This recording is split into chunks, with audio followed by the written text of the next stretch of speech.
బండిపైన శ్రీశైలం వెళ్తే ఈ ఎక్స్పీరియన్స్ మాత్రం అస్సలు మిస్ అవ్వద్దు.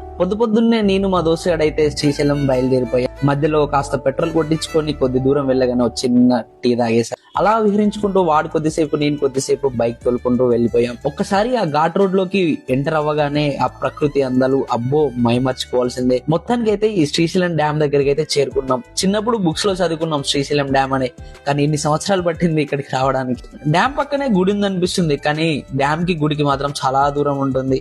అలా మల్లికార్జున స్వామిని దర్శించుకునే ముందు పాలధార పంచదార క్షేత్రాన్ని అలాగే ఆ సాక్షి గణపతిని దర్శించుకోవాలని మా అమ్మమ్మ చెప్పింది. అలాగే చేసి శ్రీశైలంలోకి అయితే ఎంటర్ అయిపోయాం. స్నానం చేయడానికి పాతాళ గంగకి మెట్ల మార్గంలో కాకుండా ఒకవేళ మీరు బైక్ తీసుకెళ్తే ఇక్కడ కనిపించే ఈ టోల్ గేట్ నుంచి లోపలికి వెళ్ళండి. ఆ అడ్వెంచర్ లో బైక్ తోలుకుంటూ వెళ్తే అబ్బో వాట్ ఏ థ్రిల్లింగ్. అలా పాతాళ గంగలో స్నానం చేసి ఆ మల్లికార్జున స్వామిని అయితే దర్శించుకున్నాం. తర్వాత బయటకు వచ్చి కొన్ని లడ్డూలు తీసుకొని ఇక్కడ టిఫిన్ చేద్దామని ఒక హోటల్ కి వచ్చాం.